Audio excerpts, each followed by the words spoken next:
오늘 말씀 스가랴서 1장 7절에서 17절 말씀인데요. 앞이 보이지 않고 캄캄할 때라는 제목으로 말씀을 드리려고 합니다.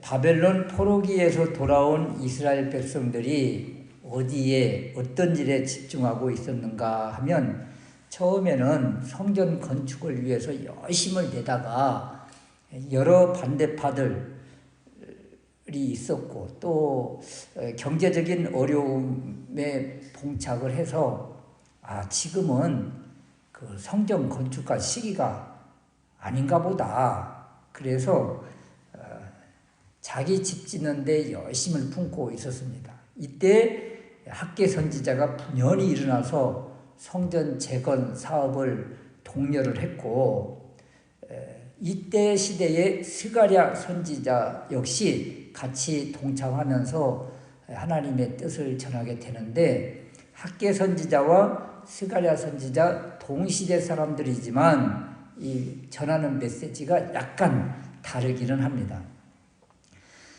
스가랴 선지자를 소개할 때 뭐라고 소개하는가 하면 1장 1절과 7절 말씀에 이도의 손자 베레기야의 아들 선지자 스가랴 이렇게 소개를 하는데 명문 가문인 것을 알 수 있지요.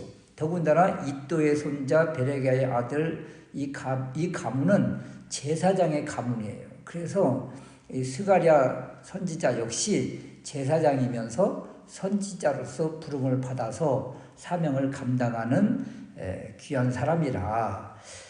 또 이런 분들이 몇 분 계셨어요. 예레미야 선지자와 에스겔 선지자도 제사장이면서 선지자로 부름을 받아서 이 사명을 잘 감당하신 분들인데요. 이 스가랴는 학개 선지자와 달리 젊을 때 부름을 받았어요.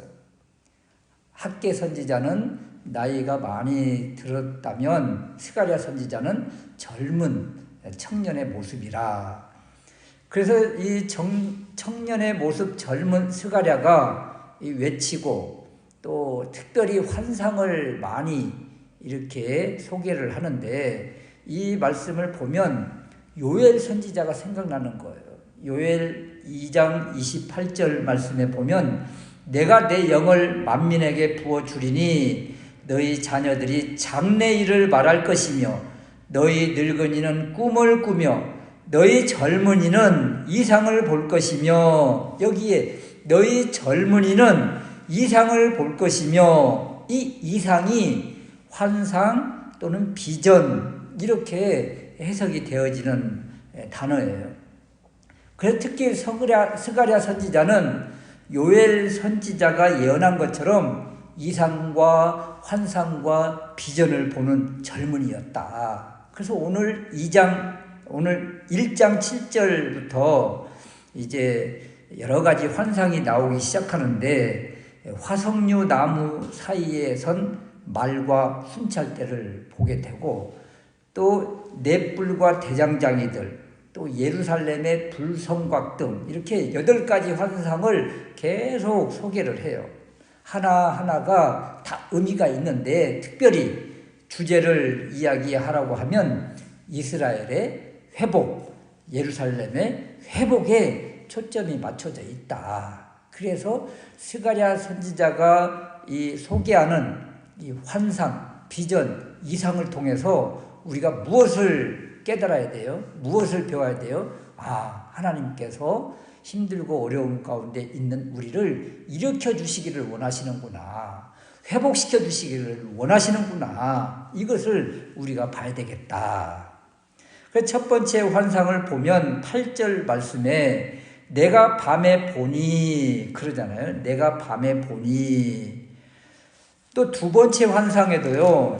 1장 18절 말씀에 보면 내가 눈을 들어 본즉 또 세 번째 환상도 2장 1절에 내가 또 눈을 들어 본즉 이렇게 본다 이 말을 계속 이야기를 해요. 그러니까 환상을 소개할 때마다 맨 처음 어떤 단어가 나타나요? 내가 보니, 내가 본즉 이 본다 이 메시지가 바로 선견자 보는 사람이라는 see어라는 말이 여기에서 등장을 했고, 이 단어에서 바로 환상, 비전, 이상을 우리가 말하기도 하는 것입니다. 그래서 스가랴 선지자가 첫 번째 본 이 환상에서 우리가 무엇을 느끼고 무엇을 깨달아야 되는가, 앞이 캄캄한 이스라엘 백성들의 현재 모습을 이 가운데 지금 소개하고 있는 거예요. 그 첫 번째 우리에게 주시는 메시지는 시대적으로 이방의 통치, 세상 권력 아래 있다는 것이 먼저 우리가 캄캄함 속에 있구나, 어둠 속에 있구나, 이것을 좀 알았으면 좋겠다, 이런 것입니다. 여러분, 이 지금 계속적으로 스가랴 선지자를 소개할 때마다 또 말씀을 받을 때를 이야기를 해주는데, 학개 선지자 때도 그랬고 스가랴 선지자 때도 꼭 이 말씀이 등장이 되는데, 무엇이냐면 말씀을 받을 때가 무슨 왕 언제인지를 꼭 소개를 해줘요. 1장 1절 말씀에도 보면 다리오 왕 2년 8월이었다. 첫 번째 받은 말씀의 때예요.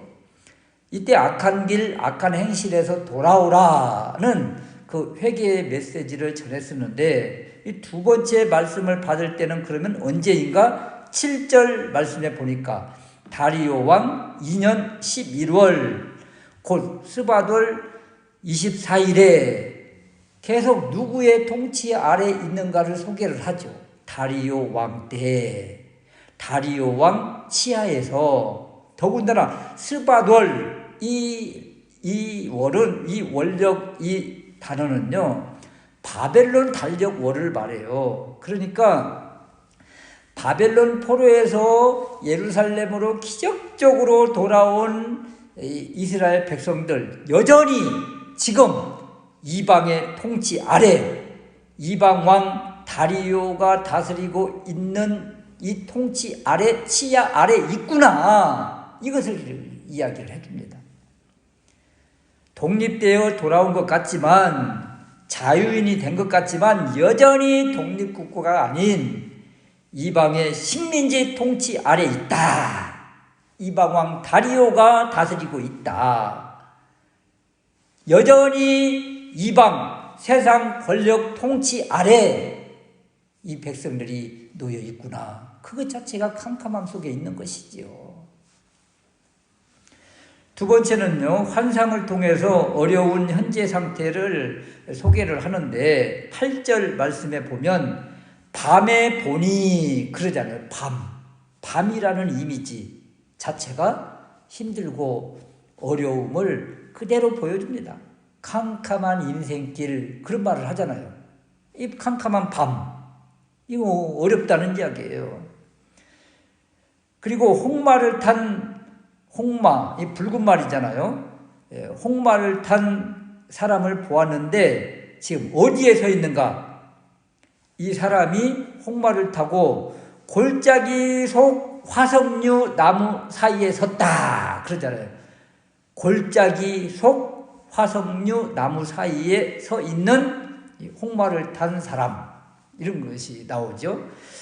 밤인데 더군다나 골짜기에 있다. 골짜기 이미지가 어때요? 치욕과 고통, 그리고 초라함과 어려움을 상징을 합니다. 지금 수치스럽고 초라하고 고통스럽고 어려움을 상징할 때 이 골짜기라는 말을 이야기를 합니다. 그래서 고난의 시기를 지날 때 뭐 인생의 골짜기를 지난다, 또는 뭐 눈물의 골짜기를 지금 지나고 있다, 이런 말을 하거든요. 그러니까 밤이라는 이미지, 그리고 골짜기라는 이 이미지를 통해서 예루살렘에 있는 이스라엘 백성들의 현 상태가 이렇게 힘들고 어렵고 여전히 캄캄하고 앞길이 보이지 않는 이러한 속에 있구나, 이런 것입니다. 이 고난의 시기, 이 고난의 모습을 이제 추락할 때 이렇게 표현도 하는데요. 추락할 때 이 단어를 사용하기도 합니다. 그러니까 이 형통하고 번성하고 그럴 때는 올라간다는 말을 이렇게 표현을 하지만, 이렇게 골짜기 아래로 내려갔다, 이 말은 지금 힘들고 어려움 속에 더 이상 내려갈 곳도 없는 그런 상황 속에 있는 어려움이다. 그래서 캄캄한 밤에 골짜기에 있는 모습이, 소개하는 이 모습이 바로 포로에서 돌아온 이스라엘 백성들의 현 주소의 모습이라. 이런 이스라엘 백성들의 현 상태를 통해서 우리에게도 동일하게 주시는 메시지가 있는 거예요. 우리도 이런 상황과 다르지만 각각이 어떤 사람 또는 어떤 무거운 것으로 짓눌려서, 이것이 이방의 통치 아래 있는 것 아니겠어요? 세상 권력 아래 있는 것 아닙니까? 어떤 것에 우리가 짓눌려서 압박을 받아서 눌림을 받아서 힘들고 어렵다. 그러면 이 밤의 이미지, 골짜기의 이미지 똑같은 이미지지요. 또 세 번째 주시는 메시지가 이스라엘을 다스리는 바사, 세상 나라의 모습을 통해서 소망이 점점 꺼져가면서 더 절망으로 몰아가는 듯한 그런 이미지를 오늘 또 우리에게 주십니다. 10절 후반절에 이런 말씀이 있습니다. 여호와께서 땅에 두루 다니라고 보내신 자들이 이렇게 돌아왔어요. 이 8절 말씀에 홍마와 자마와 백마, 쉽게 말하면 붉은 말과 자줏빛 말과 이 하얀 말을 탄 사람, 이들이 어떤 역할을 하고 지금 왔는가? 여호와께서 땅에 두루 다니라고 보내신 자들이라는 거예요. 세상이 어떠한지 한번 살펴보라고 보낸 정찰대, 순찰대가 바로 홍마와 자마와 백마를 탄 사람들이에요. 이 사람들을 이제 천사라고 이야기하는데요. 이 순찰자가 누구에게 보고하는가 하면 8절에 나온 골짜기 속 화석류 나무에 선 붉은 말을 탄 여호와의 천사에게 온 땅에 두루 다녀서 지금 어떤 상황인지를 지금 살펴보고 돌아와가지고 보고하는 이런 모습이에요. 이런 모습이 성경에 여러 나오는데요. 창세기 18장 1절 말씀에 보면 아브라함이 딱 앉아있는데 세 사람이 딱 지나가잖아요. 세 사람의 나그네가. 그런데 아브라함은 이 사람을 막 간절히 극진히 대접을 해서 나그네가 손님이 됐잖아요. 아브라함의 손님이 되어서 극진하게 대접을 합니다. 그러니까 이 중에 한 분은 남아있고 두 분은 내가 소돔과 고모라가 어떠한지 가서 한번 살펴봐야 되겠다. 그렇게 두 사람은 떠나요. 세 사람이 아브라함에게 왔다가 한 사람은 아브라함에게 남아있고 두 사람은 소돔과 고모라가 진짜 그렇게 타락한 곳인지 그 힘들고 어려운 사람들이 부르짖는 그 모습이 진짜인지 가서 한번 순찰해 봐야 되겠다. 그 순찰대로 가요, 두 사람은. 그런데 두 사람이 소돔과 고모라 땅에 들어갈 때 롯과 만나요. 롯이 볼 때 이 사람들을 이제 소개할 때 두 천사가 소돔과 고모라에 들어가니라 이렇게 표현을 합니다. 그러니까 아브라함이 올 때는 세 사람이었는데 두 사람이 소돔과 고모라 땅에 갈 때 성경은 표현하기를 두 여호와의 천사가 소돔 땅에 들어가니 이렇게 표현을 합니다. 그러니까 사람 모습으로 왔는데 이분들이 바로 천사였다. 그런데 한 명은 아브라함에게 남아 있었잖아요. 이 사람은 결국 또 아브라함에게 내가 너에게 이것을 다 말을 해야겠다. 내가 왜 왔는지 말하겠다. 그래서 비밀을 다 풀어놓잖아요. 그래서 이 남아있는 여호와의 천사, 이 천사를 많은 분들이 예수 그리스도의 구약에 나타난 모습이다. 이렇게 이야기를 합니다. 오늘 말씀도 이와 비슷해요. 천사가 화석류나무에 선 붉은 말을 탄 사람, 천사가 있고 또 세 명의 새 말을 타고 있는 새 천사가 보이고 이런 거예요. 이 안에 우리 주님이 계시지 않는가 이렇게 보고를 다 받는 분이 주님이 아니실까 이렇게 이제 생각을 하는 것이죠. 그러면 이 순찰자들이 돌아와서 보고를 하잖아요. 11절 후반절에 보면 그들이 화석류 나무에선 여호와의 사자에게 고하되 보고하잖아요. 지금 새 천사가 나가서 온 땅을 두루 다니고 그 다음에 와서 보고를 합니다. 우리가 땅에 두루 다녀보니 온 땅이 평온하여 정온하더이다. 온 땅이 평안하다. 이런 거예요. 그러면 여러분 이 모습을 보면 우리가 온 땅이 평안하다. 그러면 이스라엘 백성들에게는 어떤 상태일까? 이걸 그 당시 시대적인 상황을 우리가 알지 못하면 이런 부분에 있어서 온 땅이 평안한데 그러면 좋은 것 아니야? 이렇게 생각할 수 있다는 것이죠. 그러면 당시대 다리오 왕 때 어떻게 그 큰 땅을 통치를 했는가? 다리오 왕 때 인도까지 북유럽까지 유럽까지 이렇게 광활한 땅을 가지고 있는데 이 페르시아가 어떻게 통치를 했는가 하면 20개 구역으로 다 나누었어요. 그 큰 나라를 쉽게 말하면 미국의 그 50주로 이렇게 각 주를 나눈 것처럼 우리나라를 이렇게 8도로 나눈 것처럼 이렇게 20도를 만드는 거예요. 20구역으로 만들어서 각 구역마다 쉽게 말하면 분봉왕처럼 이 영주 다스리는 사람을 각 곳에다가 이렇게 대표자를 세우는 것이죠. 그리고 그 20구역 그 광활한 땅을 빠르게 갈 수 있는 왕의 대로라고 해서 대로 우리나라 경부고속도로처럼 쫙 길을 닦아놨어요. 20도를 빠르게 보고를 받고 무슨 일이 있으면 군대를 파송해야 되니까 이런 빨리 다닐 수 있는 이런 길들을 다 만들어 놓은 거예요. 그래서 다리오 왕 때 이제 순찰자처럼 정찰병처럼 이 사람들이 말을 타고 쫙 가는 거예요. 20도를. 그러면 각 영주들이 우리 지역은 평안합니다. 안전합니다. 별 이야기 없습니다. 반항하는 사람들 없습니다. 반역하는 무리들 없습니다. 하고 보고를 하는 거예요. 그러면 그 순찰대들이 다 받아가지고 쫙 20도를 한 바퀴 샥 돌고 다리오 왕에게 딱 보고를 하는 것입니다. 이런 이미지가 이 지금 화석류 나무에 선 이 골짜기 속에 있는 이 환상이 이 이미지라는 거예요. 그래서 이 당시 사람들은 이 말을 이야기하면 금방 이해가 되는데 우리는 이 말씀을 봐도 그 시대를 잘 모르기 때문에 이게 무슨 말씀이야? 그냥 천사들이 가서 온 땅을 보고 지금 보고하는 그런 모습인가 보다 이렇게 생각을 하는 것이죠.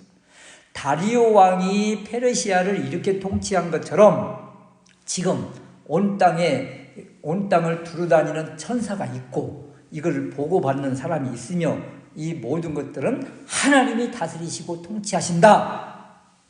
세상에 다리오 왕이 이렇게 지금 통치하고 있지 온 세상을 하나님 나라로서 이렇게 지금 다스리고 있다. 이것을 보여주고 있는 거예요. 그런데 문제는 무엇이냐면 이 천사들이 두루 다녀서 확인을 했는데 순찰을 했는데 정찰한 결과 평온하고 정온하더이다. 이런 보고를 합니다.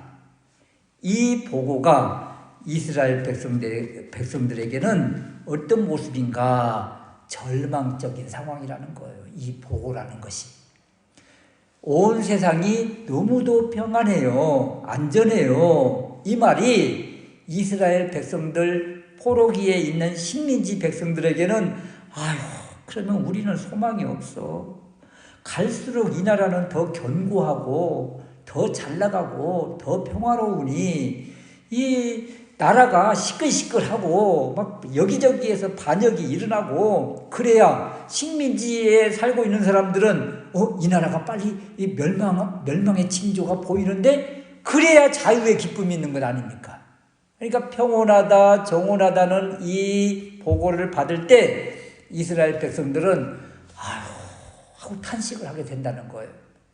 우리나라가 일본의 식민지 통치하에 있을 때에 일본이 막 중국을 공격을 하고 중국을 막 이기고 그리고 동남아를 다 휩쓸고 뭐 진주만까지 막 폭격을 하고 이럴 때 우리 나라 백성들은 일본이 저렇게 막 승승장구하고 그러면 그럴수록 해방의 독립의 소망이 끊어지는 거잖아요.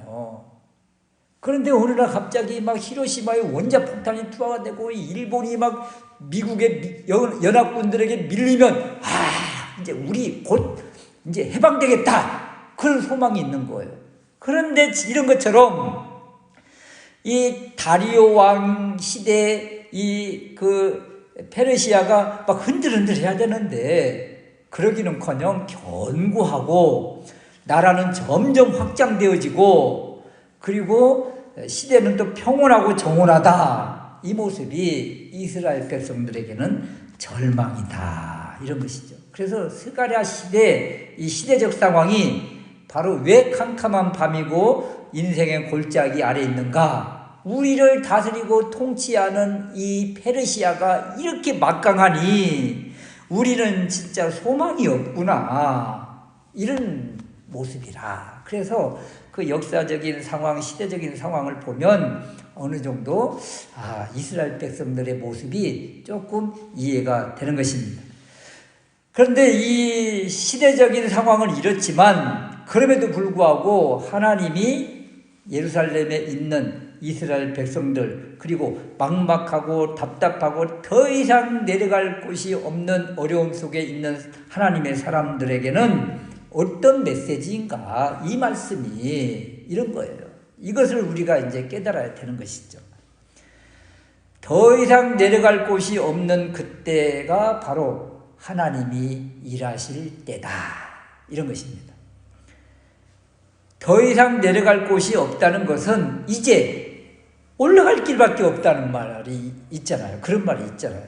12절 말씀에 보면 여호와의 사자가 응하여 가로되 만군의 여호와께서 언제까지 예루살렘과 유다 성읍들을 긍휼히 여기지 아니하시려나이까. 이를 노하신 지 70년이 되었나이다.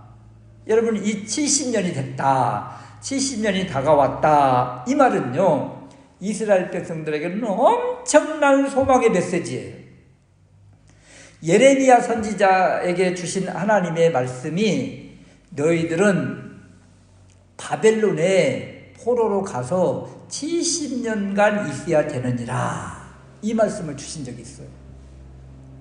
70년이 차면 이제 회복되리라 이 메시지거든요. 그러면 이스라엘 백성들이 바벨론에 포로로 끌려가서 참 힘들고 어려움 가운데 살고 있는데 50년이 지났다.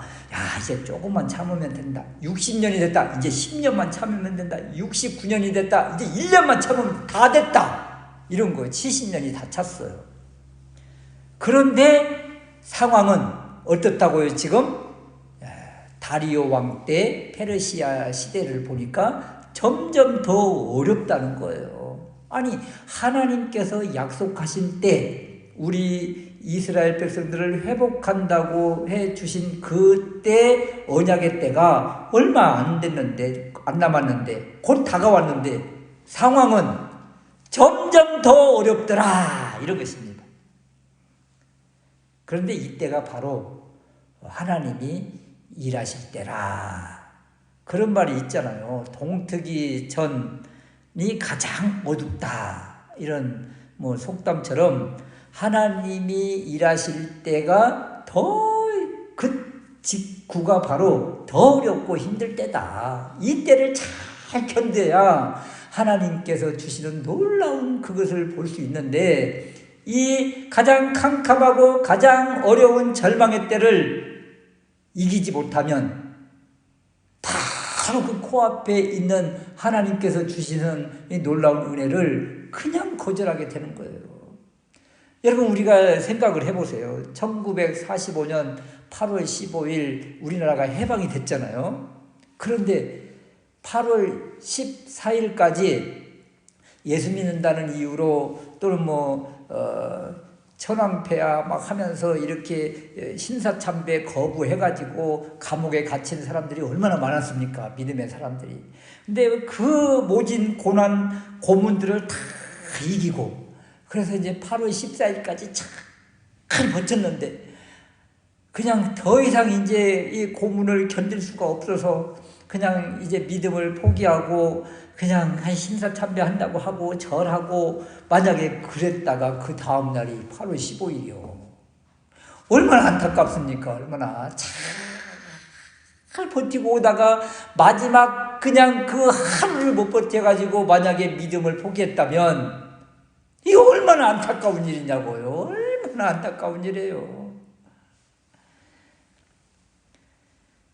지금 이스라엘 백성들의 그 마지막 힘들고 어려운 고난의 모습이 바로 우리나라 1945년 8월 13일, 14일 그때처럼 그런 상황이라는 거예요. 지금. 그러면 이런 사람들에게 어떤 메시지를 줄 수가 있겠습니까? 조금만 참아, 조금만 그런 생각이 간절하지 않겠어요?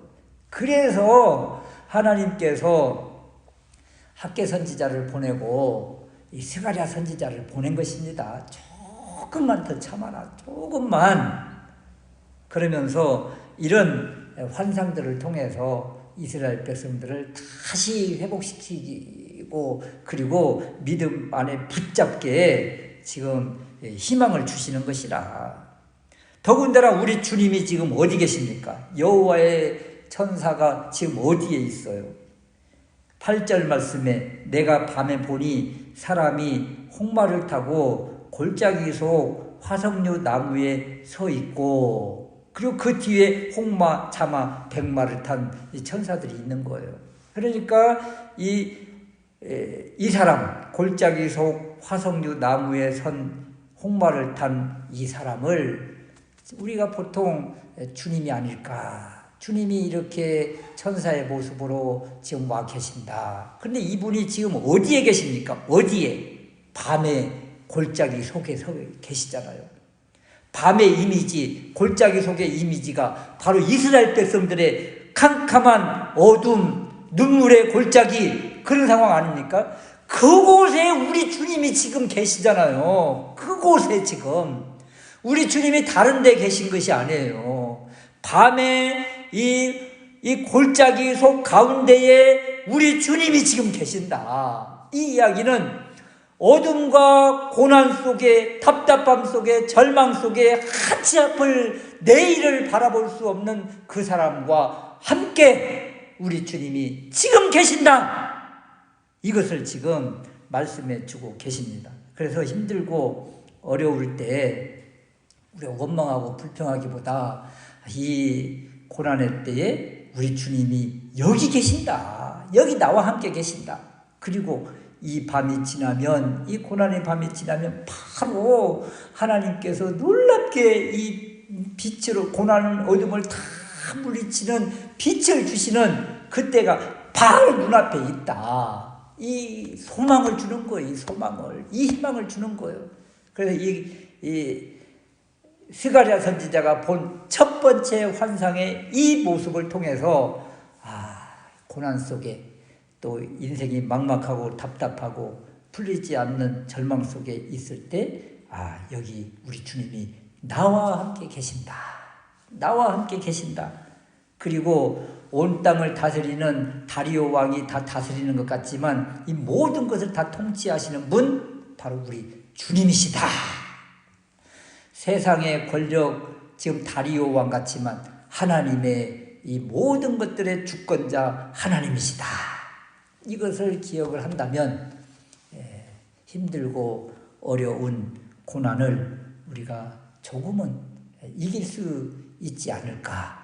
이 믿음으로 이 힘들고 어려운 세상을 이기는 우리가 될 수 있으시기를 주님의 이름으로 축원합니다.